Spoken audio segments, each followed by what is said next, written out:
Ladies and gentlemen, welcome back once again. I'm Kestrel McKnight, And I'm Tim Gwaine. and you've joined Pillars of Adventuring, the first stop on any adventure. Now, we're going to be talking about a lot of different things. Before we get into that, we've got the stuff to get out of the way, the disclaimers, the disclosures, and everything else.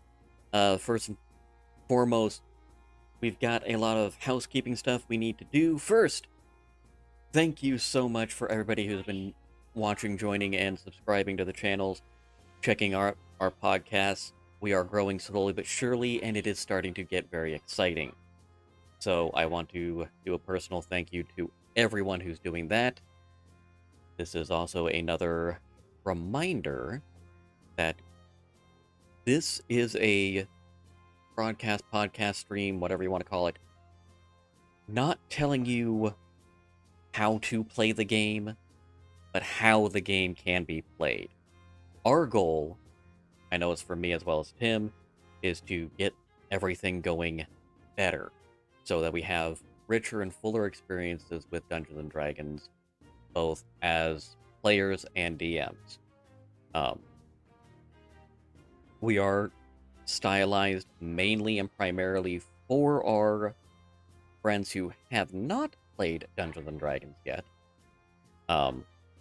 So that's where we're hoping for all this will go. As usual, you can always catch us here at Twitch, twitch.tv/Kestrel_McKnight. You can also check out our YouTube channel, Pillars of Adventuring, where we get a little bit more cleaned up and everything. And today, we are going to be talking about two big things. First, we're going to be going deep dive into the bards, our favorite musical class. And then we're going to be talking on the DM side about player agency and the illusion of choice and what those mean and how to use them in the campaigns. So with all of that, let's dive into the bard. Yes, I love the Bard. This is the first time I'm playing a Bard. I'm playing a Bard in Tyranny of Dragons. He's a Tiefling Bard, and I love them. They're actually kind of fun to play. You get to do a little bit of sword play, and you get to do a lot of magic. So that's really good. The first thing that you really want to do when you're building your Bard, when you're rolling your stats, put your highest score into the charisma. And I say that because all of your spells are charisma based. And there are a lot of things that the bard does, such as persuasion, intimidation, deception, all these things that are all charisma based. So you want your highest score in the charisma. And the next one is dexterity. One of the coolest things, like my tiefling bard, jumping off the back of a bear. We've talked about this a few episodes back. Pretty much every episode, actually, because it's just a great moment. It was one of my favorite moments. Because his dexterity was so high, the roll wasn't wonderful, but it wasn't bad. But with the dexterity bonus, it worked out. So you want your dexterity to be like your second choice, and that depends on where you want to go with your character. These are really just suggestions, but seriously, I encourage you to put the charisma first. And with that part, you might be asking, well, what is a bard as far as the D&D universe goes? Right. Now, Dungeons and Dragons, magic is more than just zap lightning, zap fireball, zap whatever. There are movements, components, and vibrations through the air. They are vocalizations all their own. The bard is the master of song, speech, and the magic within it. The greatest strengths that bards have is their versatility. They are true jack of all trades.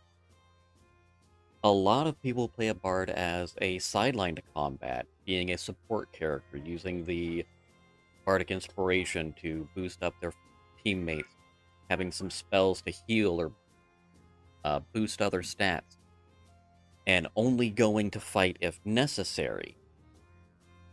Unless you're Skladba.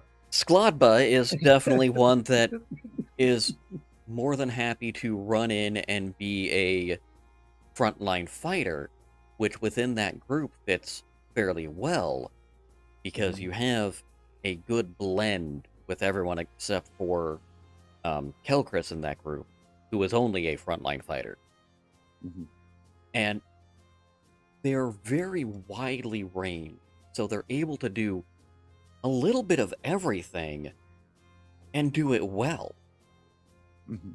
The way I see a lot of bards is if done right, they can be your party's infiltrator.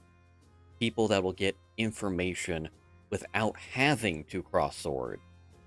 Those who will excel at intrigue, be it political or criminal intrigue. A little bit of subterfuge and a little bit of everything in there. So, bards get a lot of... Okay, let me put it this way. It's... A bard can basically be James Bond with music. Yeah, yeah. And something that I learned, this is kind of a little off topic, but something that I learned just recently is that if you want to play a bard and you want to do that intrigue and you have absolutely no clue how to do it, I'm not a person who knows anything about intrigue. Let the dice do it for you. Roll that dice.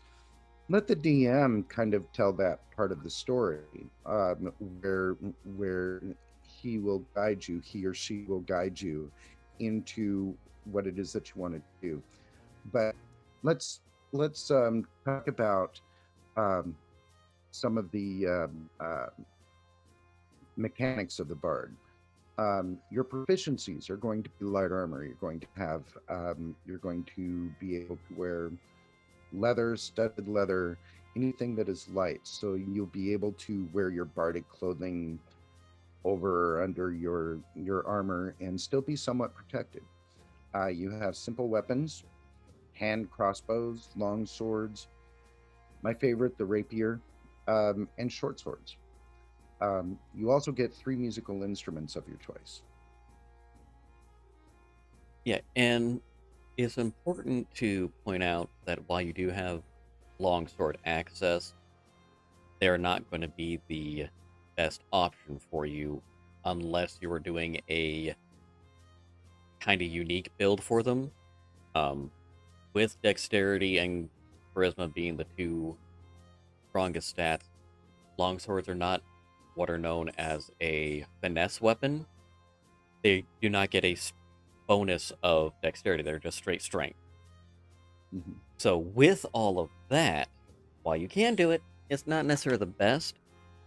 You do start off with particular equipment in addition to anything by your background. Again, we'll be talking about those later. Mm-hmm. So you get to pick a rapier, a longsword, or any simple melee weapon. Again, I highly recommend choosing a finesse weapon so you get that full dexterity bonus. Mm-hmm. You will get a diplomat's pack or an entertainer's pack. Check out the player's handbook as to what is in each one of those. It's going to become really important because they will depend on what kind of fun toys you get to play with. Mm-hmm.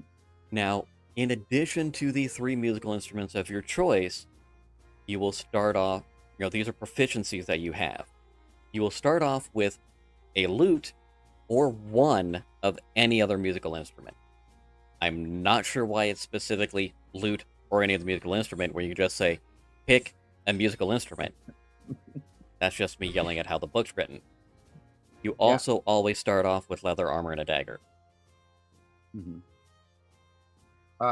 And I love Skladba. He plays the lute. It's pretty much his instrument of choice, especially since Bahamut gave him a Das lute, which is an instrument of the bard. We can talk about that later. But anyway, it's a really cool item that is a magical wondrous item, or is it? I think it's wondrous. It's wondrous. Yeah. It is it's a rare uncommon, or it's a rare wondrous item. So it could be uncommon. It started off uncommon, but it will level up into a rare, which you're close to getting all of it unlocked. Okay, I'm okay with that.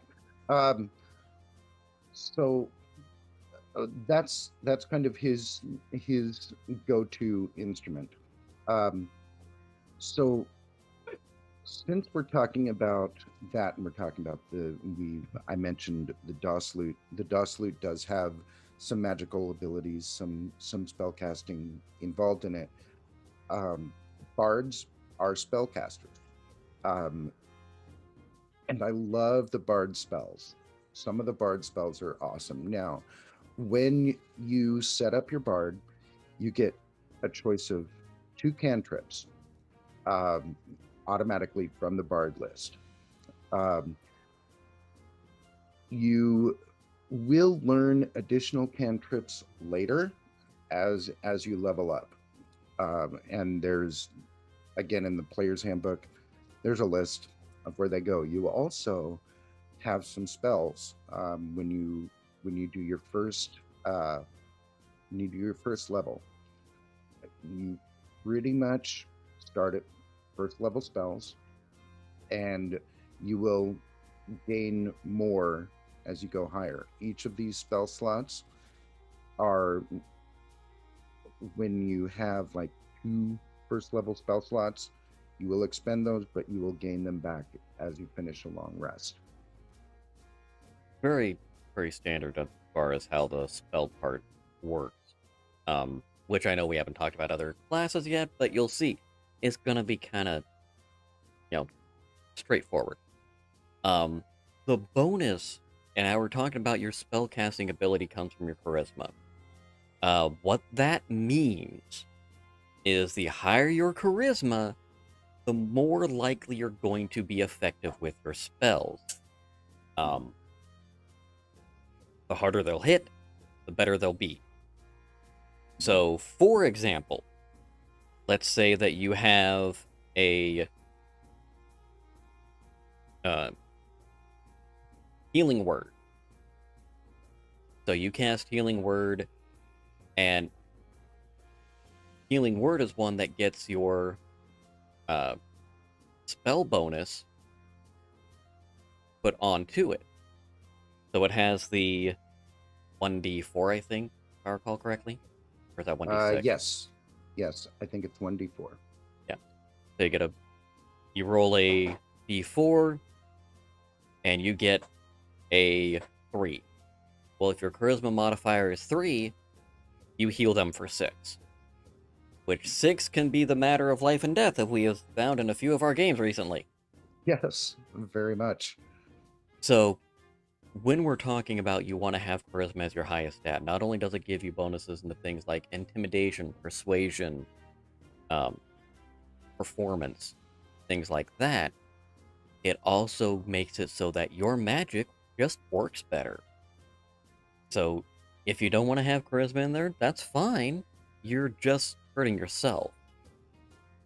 The other thing with spellcasting is, as a bard, and as any spellcaster really, but as a bard, you can cast any bard spells that you know that has a ritual tag as a ritual. Now, I'm going to go over this part real quick. We'll expand that more when we get into the spellcasting rules. But the quick and dirty is, if you are using it as a ritual, depending on DM ruling, you spend, instead of the normal time, you spend 10 minutes. So you cannot use it in combat. Because if you do, you're basically out for the whole combat. Because very few combats last longer than 10 minutes. We'll get into that mechanics later. Right. But you take 10 minutes. You cast the ritual. The components may or may not be needed depending on DM's ruling. But the biggest part of it is, does not take a spell slot. Mhm. It is simply casting the spell. This is phenomenal for a lot of the spells, especially that the bard has access to. So Mhm. with a little bit of planning, your spellcaster can be much more powerful. A little bit of planning. I'll explain that when we get to the wizards because my wizard's rude. Um, and as a spellcasting focus, it's your instrument. Mhm. Yeah, and Tell us about so bardic inspiration there, Tim. oh, I love bardic inspiration. Unfortunately, I don't use it as much. A lot of it is because it's really difficult at times to do it. However, bardic inspiration um, is basically you get to you get to encourage your group or a member of your group, um, and what that does is they gain. Let's see, Skladba is right now at 1d8. You begin at 1d6. They get to have an extra die that if they roll, let's see, what is it? It's saving, um, one ability check, attack roll, or a saving throw. And if they feel like maybe they haven't hit it, they can roll that die and add that to what they rolled. And it could be the major difference between a fail and a success in anything, Mm-hmm. particularly if they roll the highest. Um, And if the great thing with this is it's not limited to just, it's not tied to your level, it's tied to your charisma modifier again. Right, right. And so my charisma modifier is 4, so I'm at a charisma of 18. So I have 4 bardic inspirations per long rest. You get your inspirations every time you finish a long rest. So I have 4 of them. So essentially, through at least 2 encounters, I could essentially give 2 of my players inspiration to roll higher, Mm-hmm. um, to do better. Uh, and if we only are lucky enough to have one, I can give pretty much all of my group bardic inspiration throughout the time. And it is a bonus action, so you don't have to take a whole action to do it. You can do your spell or whatever and throw bardic inspiration at the next person who's up. Now, as you're advancing through your bardic career, much like every other class, you start to get some nifty things. Starting at second level, and I'll go over both the cool things to get a second level here. First one is Jack of all trades, which is, again, what a bard is. They are the second most self-sufficient class out there. So, starting at second level, you can add half of your proficiency bonus, rounded down, to any ability check you make that doesn't already include your proficiency bonus. So, your proficiency bonus of charisma, you're doing, or you're proficient in, let's say you're not proficient in survival. So it won't have your proficiency bonus on. Well, you want to roll a check, add half your proficiency bonus. That's going to increase that skill. It is not, this has no cooldown, no limit. You just decide if you want to add half your proficiency bonus or not. You do it as before the check is called a success or a fail. Mhm. Keep everything on the up and up. That way, you are more effective. The other great thing is the Song of Rest. Love the Song of Rest. Beginning at second level again, you can use your music or articulation or however you are using your bard to inspire. Um, there are you while the trying to figure out how to phrase this one. while you can be a bard who is going through and saying, yes, I want to inspire with music and song, you can be an acrobatic bard or a dancing bard. Just, I always love the concept of a bard tumbling to inspire their friends. Like, yes, my spinny friend, you're right. Let's do this. So if you are doing a visual bardic inspiration or visual bard, instead of if they can hear it, they would have to be able to see it. Um, but anyone that can experience the performance will regain hit points at the end of a short rest by spending one or more hit die. They would get an additional 1d6 of hit points. On low levels, that's not a huge thing. I mean, it can be, depending on how badly they got hurt. But for the most part, the hit dice are okay. But if you're doing a Song of Rest and a short rest, then you're getting back in the fight that much faster with a much better spot. Where this really comes in is when you start getting to the 9th, 13th, and 17th level, when that hit die increases, as well as hit points get bigger gaps in them, and you don't always have opportunities for long rests. So that's Song of Rest. At second level, yeah, it's nice. It's really nice in later level. And then we also have at third level, we're going to skip one and go back to the other. So one of the things that you get with the third level when you level up is expertise. So you get to choose 2 of your already chosen skill proficiencies, and your proficiency bonus is then doubled for any ability check that you make that uses either of those chosen proficiencies. And at 10th level, you get to choose another 2 proficiencies that you get to gain this expertise. And this is awesome because it just doubles.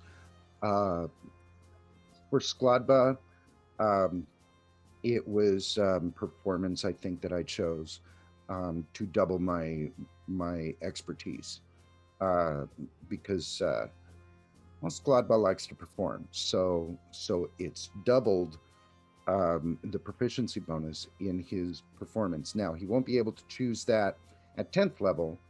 He's got to choose another 2. So that's kind of cool for that. Now for the third level, you also gain your Bard College. You kind of move into deeper, more advanced techniques of being a bard. The 2 that are in the player's handbook are the College of Lore and the College of Valor, which we will be talking about in a little bit. Yeah, we'll go into that. Now, Skladba is College of Lore, just because I think it's kind of cool. A little overpowered. Probably should have gone College of Swords with him, but that's another story. He says that all the time. He says that all the time. But anyway, so it grants you features at 3rd level, and then again at 6th, and then again at 14th. And again, we'll talk about that in just a minute. And now we're talking about 4th level now. I'll hit 4th and 5th level just to make things flow smoothly. Sure. 4th level is the same across the board. Every single class is going to have this. You heard it last time when we did Barbarians. I'm going to hear it again now. 4th level, again, at 8th, 12th, 16th, and 19th. So basically every 4 levels, except for 19th, you will get to either increase 1 ability score by 2, or 2 ability scores by 1. As normal, none of the base scores can go above 20 using this feature unless you're using some weird homebrew rule or some Paragon thing. However, You can also use the optional feats rule foregoing the ability score increase, which most DMs I deal with are all about giving this as an option, because it allows us more depth and flavor in the character. So you can forego the ability score increase to take a feat of your choice instead. Now, at 5th level, you start to be able to regain all of your expended uses of bardic inspiration when you finish a short rest. You don't have to finish a full long rest.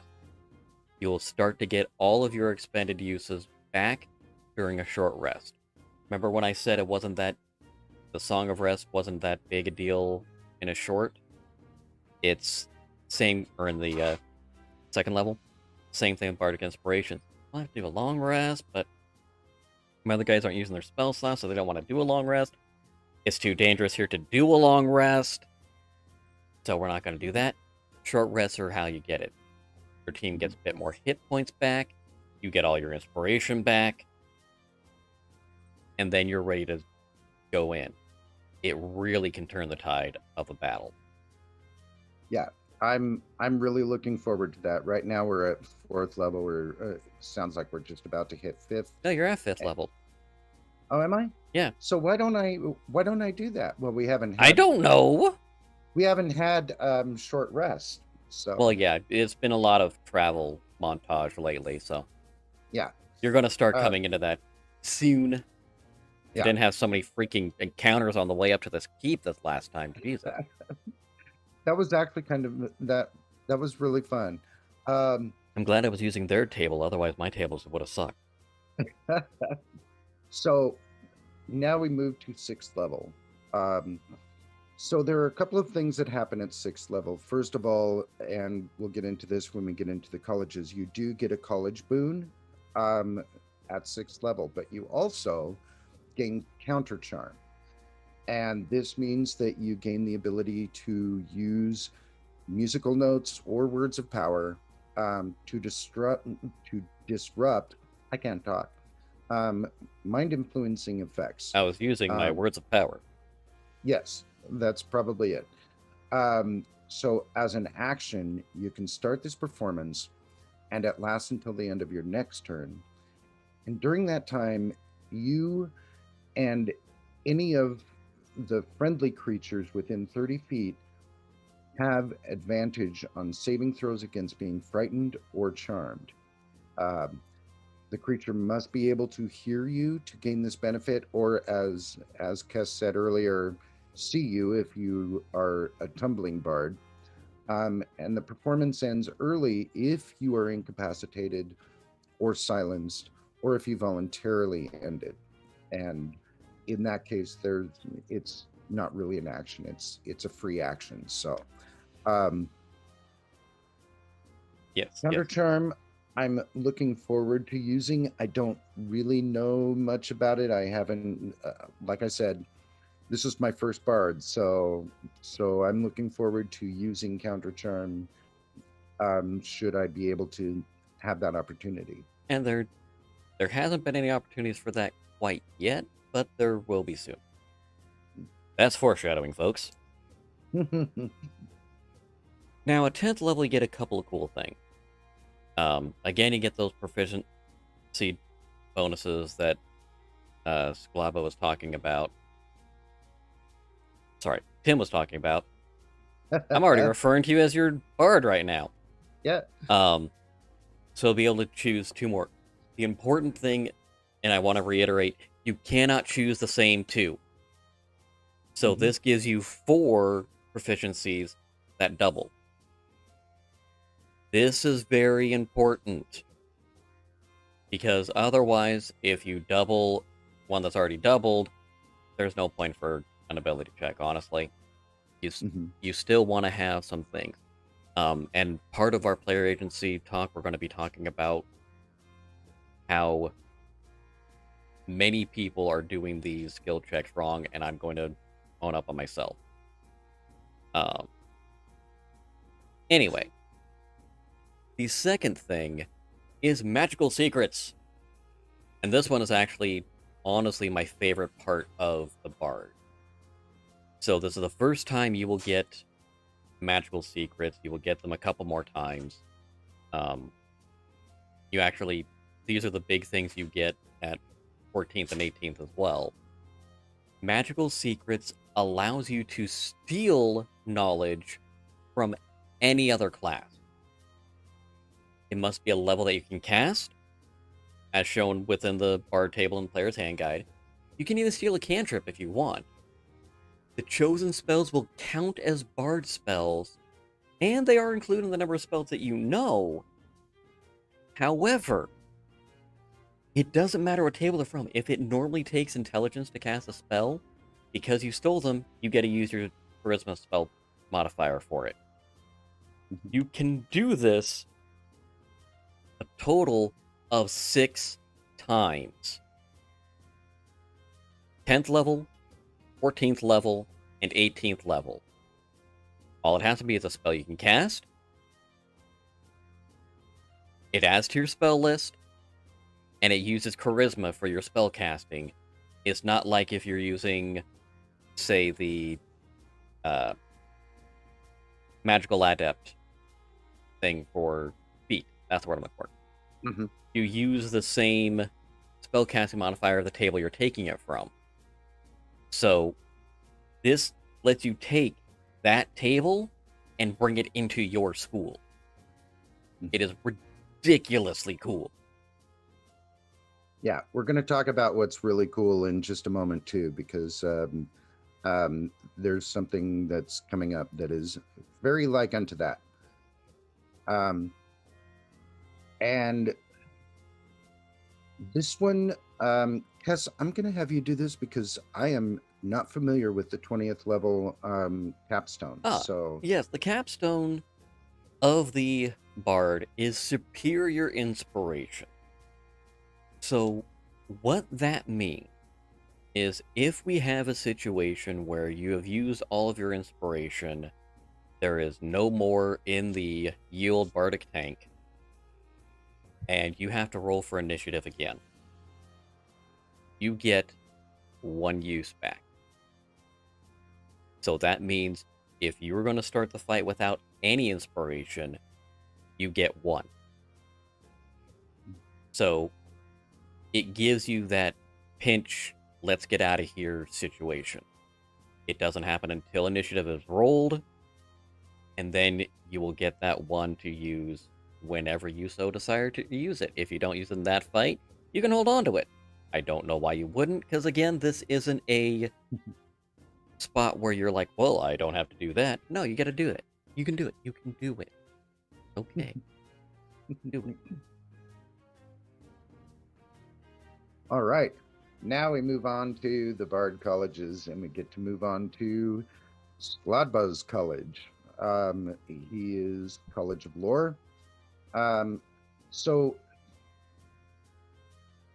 bards are people, characters. They are the ones who go out. They are telling stories. Skladba is a natural storyteller. That's part of his background. They might be a little arrogant about their accomplishments, and they're very willing to share their knowledge. Bards do form loose associations, and they call them colleges. And that basically that's where they kind of gather together to share and preserve traditions, maybe even teach each other, whatever. So the first thing that we're going to talk about is the College of Lore. They are an incredibly diverse college. There are a lot of things that they are aware of, that they know, that they kind of can glean while they're listening or singing in taverns or anything like that. And when you first join the College of Lore at 3rd level, you get to gain proficiency with 3 skills of your choice. So automatically you get 3 more skills um, that you didn't have beforehand. Um, you also, my favorite thing, Kess will tell you, I throw cutting words A um, lot. a lot. Now this uses your bardic inspiration, so I probably use it to the point where I can't inspire the rest of my party very quickly, um, because I throw cutting words whenever I think, oh my god, that he's not going to hit. He's not going to hit my buddy. So I'll throw cutting words, and so what that means is when the DM rolls the 2-hit die for the bad guy, you can say cutting words, and then you roll your bardic inspiration die, which for me at this point is a 1d8, and it subtracts it from the roll, which could actually cause the hit to miss. So Yeah, it can really change everything on there. Now remember how I was just talking about how cool Magical Secrets was for the Bard in general? Um, College of Lore, you get to do it even earlier. You can do it at level 6 as well. 2 spells, any choice, any class. Again, you must be able to cast it at the level, so you can't go and start taking 5th level spells if you can only learn level 3. No. No. but what's really cool is they don't count against the number of bard spells you know. And that's what I think is cool, as opposed to the 10th level, where they are part of the bard spells you know. These 2 spells that you choose don't count against your bard spells known. Yes, that is true. That one is very nice, and it does help a lot. Now, would you like to talk about Peerless Skill, or shall I? Go ahead, because I haven't reached that yet. It looks really cool, but I don't know enough about it. Perfect. So Now, starting off at 14th level, whenever you make an ability check, you can use a Bardic Inspiration upon yourself. You'll roll that Bardic Inspiration die and add it to your ability check. You can choose to do such after you roll the die for the ability check, but before if the DM tells you whether you succeed or fail. There are some times when you know, regardless, if you're going to succeed or fail. Generally speaking, if you roll under a 10, it's more than a 50% chance you're not going to make it. So, yeah, you can see that, oh, I rolled a 9. Well, not doing a whole lot of good there. I'm going to go ahead and use my Peerless Skill. Boom. Before you do that, though, I do encourage you on those ability checks to make sure and remind yourself, are these ones that I have expertise in? Did I apply that modifier before I added it in? If the answer is yes, and then no, add the modifier, and then see if you still need Peerless Skill. yeah. Not that we haven't done that before.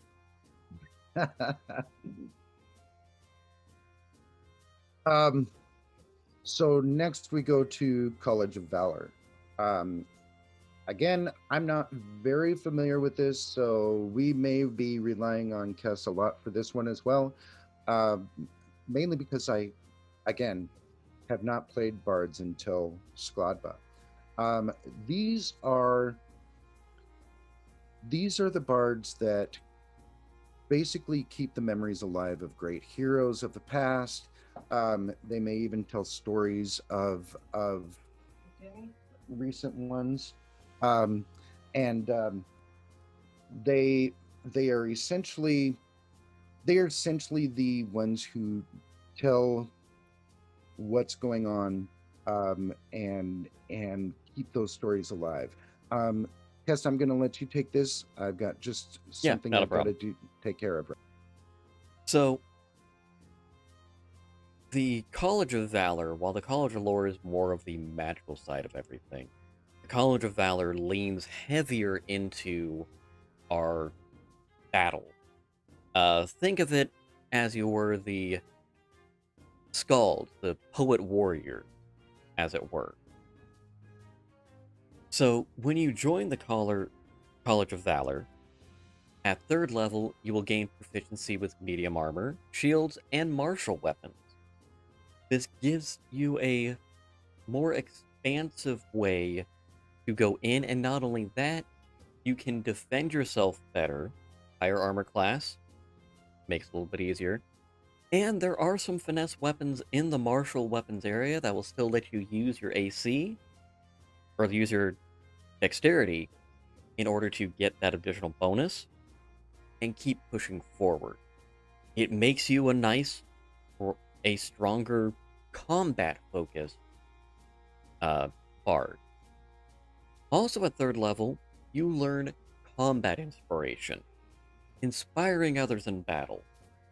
A creature that has the bardic inspiration die from you can roll that die and add the number rolled to a weapon damage roll it just made. So not only could they use that inspiration to increase their chance to hit, if they hit and didn't want to use the inspiration, just wanted to do more damage, they can now add that inspiration to the damage. You don't get to do both of the same inspiration. Pick one. Alternatively, when an attack roll is made against the creature that has the inspiration on it, it can use its reaction to roll the bardic inspiration and add that die to its armor class instead. That is after seeing the roll, but before having declared whether it misses or hits. So, you should know what your armor class is as a character. I know that my warrior's armor class is 19. I know that my ranger is 14. I know my wizard is 10. These are things that I just know. When I see the die come up and they tell me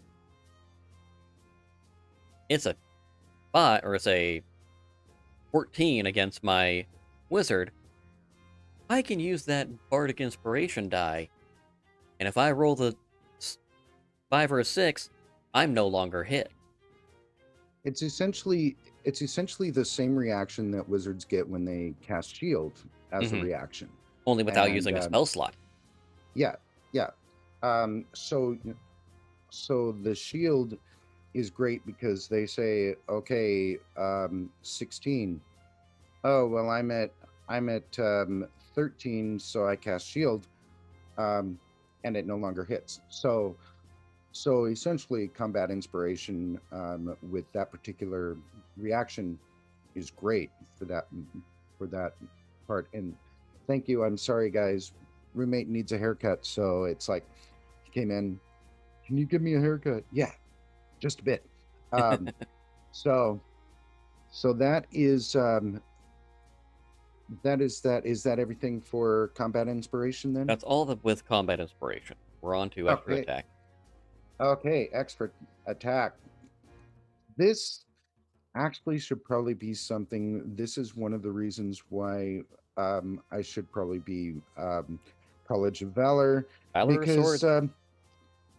because Skladba likes to attack. So starting at 6th level, you get to attack twice instead of just the once. So once you take the attack action on your turn, you get a second attack as well.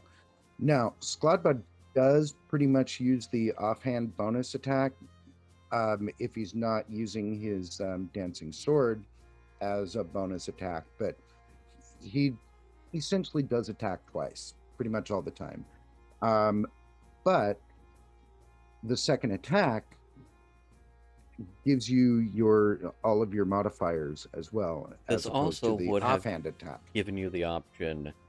So if, for example, Skladba, he's got his rapier He's got his dancing sword dancing as a bonus action. So it's attack once with the dancing sword, once with the rapier, another time with the rapier, giving you Yeah. 3 attacks that keep your full proficiency bonuses. Yeah.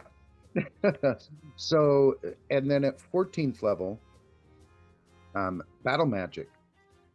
Um, again, probably something that would have helped Skladba in the way that he does it. So at 14th level, you've mastered the art of spell casting and weapon use into a single act. So when you use your action to cast a bard spell, you can make one weapon attack as a bonus action, which kind of thrills me in a in a strange way. Um, so yeah, my next bard may be a College of Valor just for this reason. Yeah, there's most people that play bards are going to play College of Lore because they're not looking at what else the colleges can do. Mhm. And when we get into the deeper book, some of the other colleges that bards can do, like I've Mhm. mentioned College of Swords, which is similar to the College of Valor, but it gives us more. Uh, think of it more like a swashbuckler with the College of Swords, instead Mhm. of a fighter and bard mix. You have a swashbuckling bard. Um, there's College of Whispers, College of Glamour. There's all sorts of different colleges that really will round out the bard even further and allow you Mhm. to specialize what you want to do. And it's really interesting some of what these colleges can do and some of what bards can do. Bards are not just your seducers. We're going to come in and romance everyone so that we don't have to fight a thing in the world. They can be the deciding factor in these non-combat encounters, as well as a true force to be reckoned with on the battlefield. I will tell you, I'm creating Skladba and playing Skladba to be, um, well, actually, he's sort of become the face of the group without really me trying. Um, he's uh, he's part of the faction of the Harpers, and he's trying to do whatever he can to destroy the cult of the dragon. And so I am creating him to be sort of pugilistic.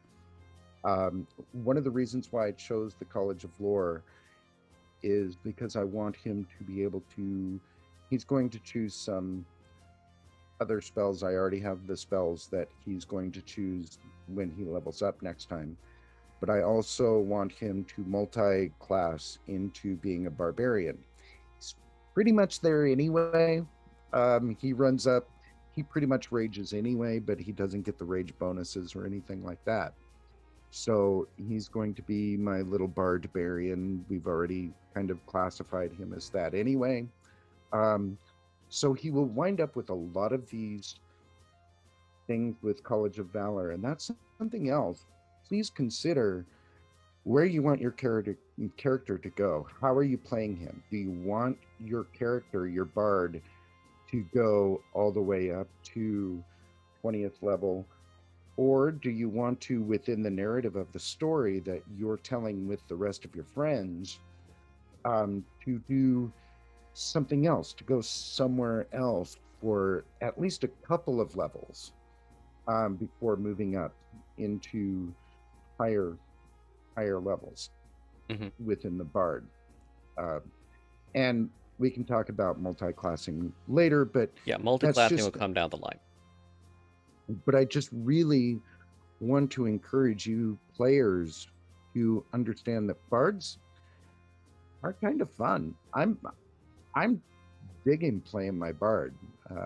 He's kind of fun to play, and as Cass said, they don't have to be the ones who are seducing the dragon, which is Yeah, Dungeons and Dragons um, it it's joke. a meme, it's a joke, and really, when you get down to it, the dragon's seducing you. Yeah, you don't have to be the bard who is doing that. You don't have to be. I don't think Skladba has seduced a single person in the time that No. we've played. Um, that's not his thing. His thing is trying to be with his party and fight the cult. So that's pretty much been his goal from the very beginning. So I encourage you. I encourage you to enjoy playing your bard and not make them a trope. Whatever you do, don't make them a trope. Make them your own. Skladba is pretty much, he's like no bard I've ever played with. Yeah. I've played with several bards, and Skladba is not like any of them that I've played with. So make them your own. Now, with that, we will wrap up the player's side of Pillars of Adventuring. Do appreciate you all for watching. Again, you can watch this all on our YouTube, Pillars of Adventuring. You'll be able to subscribe, follow for all the updates. We'd like to try to make it a little more YouTube friendly, as it were. With that, I am Kester McKnight.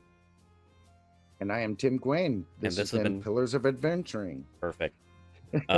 Hey, perfect.